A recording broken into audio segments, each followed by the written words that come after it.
सत्य, ईमानदारी और निरंतरता के सिद्धांतों पर आधारित स्थानीय, राष्ट्रीय और अंतर्राष्ट्रीय समाचारों को टेक्स्ट, ऑडियो और वीडियो के रूप में साझा करने के लिए लाइक, कमेंट और शेयर करें।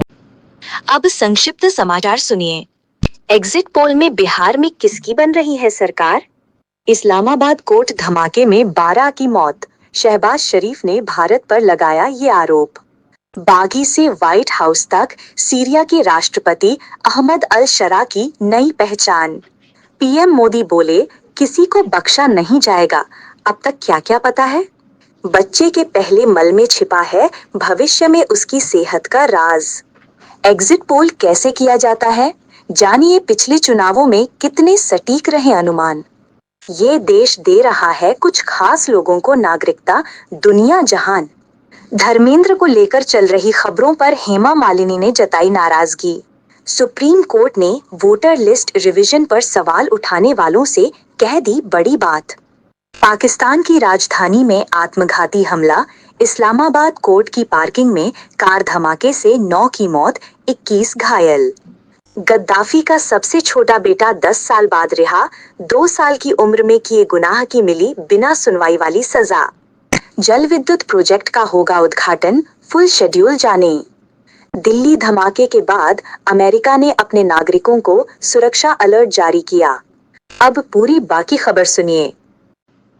बिहार विधानसभा चुनाव में मतदान की प्रक्रिया पूरी हो चुकी है।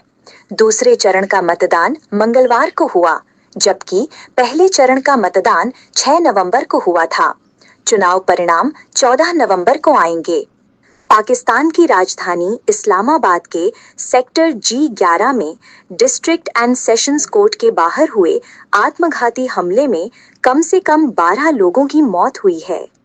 अंतर्राष्ट्रीय मंच पर सधे हुए सूट और पीछे की ओर सवारे बालों के साथ कदम बढ़ाते हुए सीरिया के नए राष्ट्रपति अहमद अल शरा का पब्लिक ट्रांसफॉर्मेशन अब निर्णायक दौर में दिख रहा है। भूटान के दौरे पर पहुंचे प्रधानमंत्री नरेंद्र मोदी ने दिल्ली ब्लास्ट की घटना पर कहा कि धमाके की साजिश रचने वालों को नहीं छोड़ा जाएगा, सभी जिम्मेदार लोगों को कड़ी सजा मिलेगी।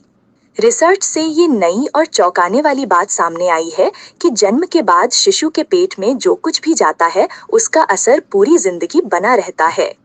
बिहार में मंगलवार को मतदान का दूसरा और आखिरी चरण चल रहा है।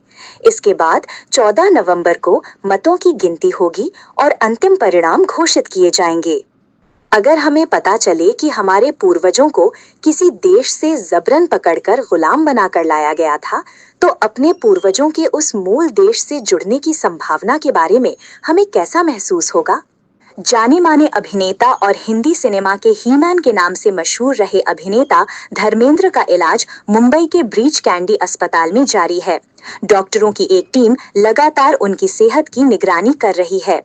जस्टिस सूर्यकांत ने एसआईआर का विरोध करने वालों पर तीखी टिप्पणी करते हुए कहा कि आप लोग एसआईआर प्रक्रिया को लेकर इतने आशंकित क्यों हैं? आप लोग ऐसे दिखा रहे हैं जैसे देश में पहली बार वोटर लिस्ट का रिवीजन किया जा रहा है। इस्लामाबाद में जिला न्यायिक कैंपस के पास एक शक्तिशाली विस्फोट हुआ, जिसमें 9 लोगों की मौत हो गई है। पाकिस्तान की सरकारी मीडिया ने इसे आत्मघाती हमला करार दिया है। 2015 में छोटे गद्दाफी को लेबनान में एक सशस्त्र समूह ने कुछ समय के लिए किडनैप कर लिया था। बाद में आजाद होने के बाद लेबनानी अधिकारियों ने उन्हें हिरासत में ले लिया। पीएम मोदी थिम्पू के ताशिछोजोंग में गौतम बुद्ध के पवित्र अवशेषों की पूजा करेंगे। इसके अलावा वो भूटान की शाही सरकार द्वारा आयोजित वैश्विक शांति प्रार्थना महोत्सव में भी शामिल होंगे। दिल्ली में कम से कम 9 लोगों की जान लेने वाले विस्फोट के बाद दुनिया भर के देशों की ओर से संवेदना व्यक्त की गई। अमेरिका से मोरक्को तक ने शोक जताया है और भारत के साथ खड़े रहने की बात कही है।